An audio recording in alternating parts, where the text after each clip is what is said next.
नमस्कार मित्रांनो, कसे आहात सगळे? परत एकदा तुमचं स्वागत आहे नीरू आयशू व्लॉग्स मध्ये. तर मागच्या आपल्या देवभूमी वाराणसी मधल्या भागात आपण पाहिलं होतं काशी विश्वनाथ मंदिर, गंगा आरती, दशाश्वमेध घाट, मणिकर्णिका घाट आणि बरंच काही. जर तुम्ही वाराणसीचा पहिला पार्ट बघितला नसेल तर तो जरूर बघा, म्हणजे तुम्हाला सगळी माहिती कळेल. त्याची लिंक डिस्क्रिप्शन बॉक्स मध्ये दिली आहे. आता या व्हिडिओ मध्ये आपण पाहूयात दुर्गा माता मंदिर, तुलसी मानस मंदिर, संकट मोचन हनुमान मंदिर, काशी हिंदू विश्वविद्यालय, बनारसचे मशहूर पान, बनारसी सिल्क साडी आणि बरंच काही. पार्ट 1 मध्ये पाहिल्याप्रमाणे आम्ही काशी विश्वनाथांच्या मंदिरापासून जवळच रूम बुक केली होती. त्यामुळे दुसऱ्या दिवशी सकाळी आवरून आम्ही ई रिक्षा करून 20 रुपयांमध्ये दुर्गा माता मंदिरामध्ये पोहोचलो. तुलसी मानस मंदिर व संकटमोचन हनुमान मंदिर हे दुर्गा माता मंदिरापासून जवळच असल्यामुळे आम्ही प्रथम दुर्गा माता मंदिरामध्ये दर्शन घेण्यासाठी आलो. वाराणसीमध्ये पूर्वी फक्त काशी विश्वनाथ, दुर्गा माता व अन्नपूर्णा माता ही 3च मंदिरे होती. या मंदिरात देवी यंत्राच्या रूपात स्थित आहे असे मानले जाते. असेही मानले जाते की देवीने जेव्हा शुंभ निशुंभ राक्षसांचा वध केला तेव्हा विश्रांतीसाठी देवी या ठिकाणी थांबली होती.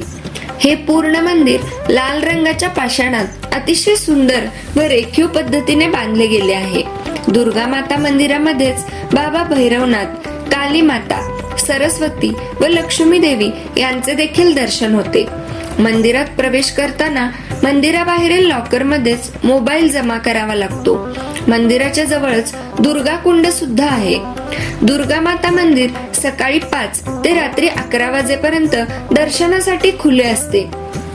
तिथून थोडेच पुढे गेल्यावर तुलसी मानस मंदिर आहे. या मंदिरात श्रीराम, सीता, लक्ष्मण आणि हनुमानजी यांच्या सुंदर मूर्ती आहेत. मंदिराचे टायमिंग्स तुम्ही स्क्रीनवर पाहू शकता. यानंतर आम्ही संकटमोचन हनुमान मंदिरात गेलो. तिथे देखील तुम्हाला मोबाईल आणि बॅग बाहेर लॉकर मध्ये जमा करावी लागते. संकटमोचन म्हणजेच संकटांचं, दुःखांचं निवारण करणारा असा आहे. या मंदिराची स्थापना कवी तुलसीदास यांनी केली आहे. या मंदिराची अद्भुत गोष्ट अशी आहे की हनुमानजींच्या मूर्तीची रचना अशी आहे की ते प्रभू रामचंद्रांकडे एकसारखे पाहतायत असा भास होतो. मंगळवारी व शनिवारी मंदिरात मोठ्या प्रमाणात भाविकांची गर्दी असते. इथे नैवेद्य म्हणून शुद्ध तुपातील बेसन लाडू दाखवले जातात. मोबाईल बाहेरच जमा केला असल्यामुळे आतील शूटिंग घेता आले नाही. मंदिराच्या बाहेर आल्यावर एका कॅफेमध्ये आम्ही नाश्ता केला आणि तिथून आम्ही बनारस हिंदू विश्वविद्यालयात गेलो. इथून सुद्धा शेअरिंग ई ऑटो रिक्षा करून तुम्ही जाऊ शकता. बनारस हिंदू विद्यापीठ याला काशी विश्वविद्यालय किंवा BHU नावानेही ओळखले जाते. येथे अंदाजे 35,000 विद्यार्थी शिक्षण घेतात. 2012 मध्ये IIT दर्जा दिला गेल्यावर या शाखेला IIT BHU असेही नाव दिले गेले. याची स्थापना 1916 साली पंडित मदन मोहन मालवीय यांनी केली होती. या विद्यापीठामध्ये बिर्ला परिवाराने बांधलेले श्री विश्वनाथ मंदिर देखील आहे. यालाच बिर्ला मंदिर असेही म्हणतात.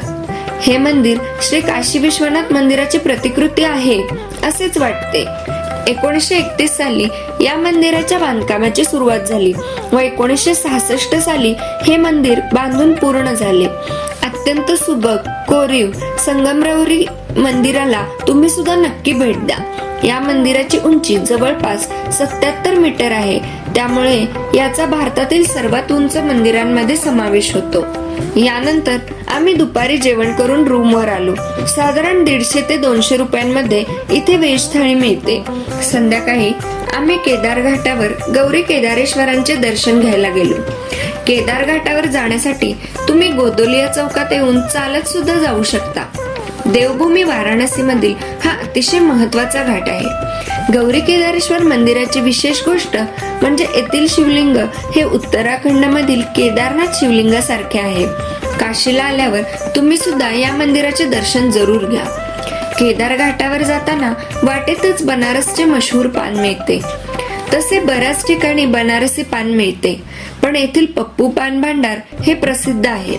येथील बनारसी पानाचा आस्वाद तुम्ही सुद्धा नक्की घ्या. आम्ही बनारस मसाला पान घेतले होते. साधारण 30 रुपयांमध्ये तुम्हाला इकडे मसाला पान मिळते.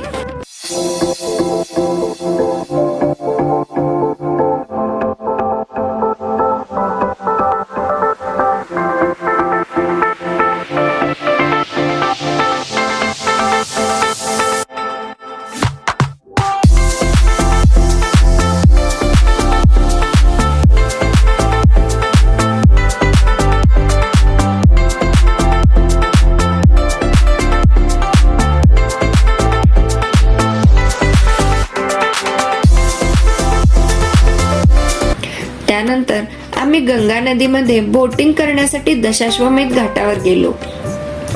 साधारण 100 रुपयामध्ये तुम्ही शेअरिंग बोट मधून सर्व घाटांचे दर्शन घेऊ शकता. आम्ही तिथूनच गंगेचे पवित्र जल बॉटलमध्ये भरून आणले.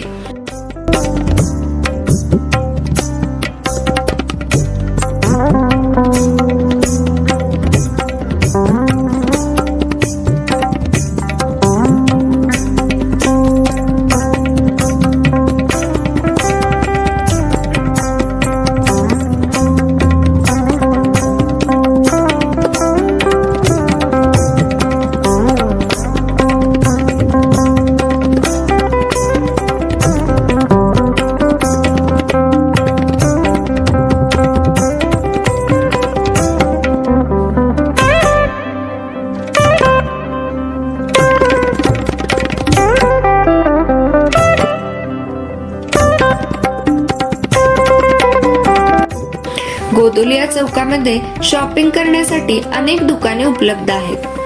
तेथे तुम्ही मनसोक्त शॉपिंग करू शकता.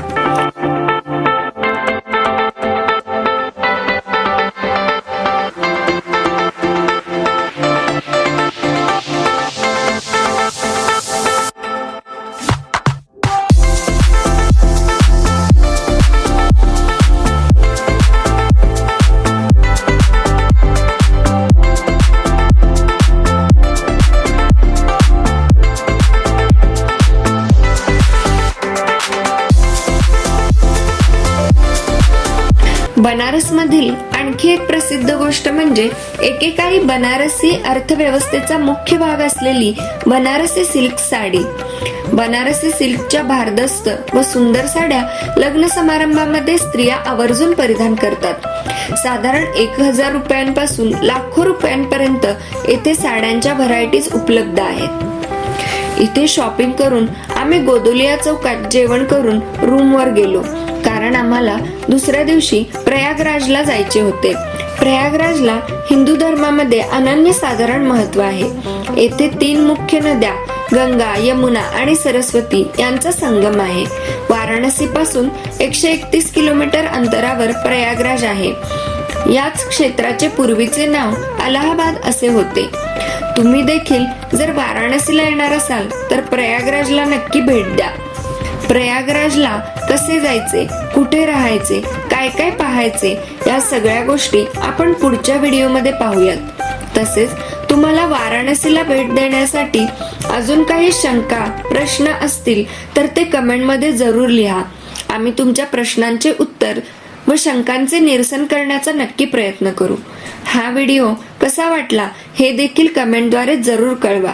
तोपर्यंत जय श्री काशी विश्वनाथ. हर हर महादेव. ओम नमः शिवाय. आपल्याला व्हिडिओ आवडला असल्यास लाईक करा, शेअर करा, सबस्क्राईब करा आणि कमेंट जरूर करा.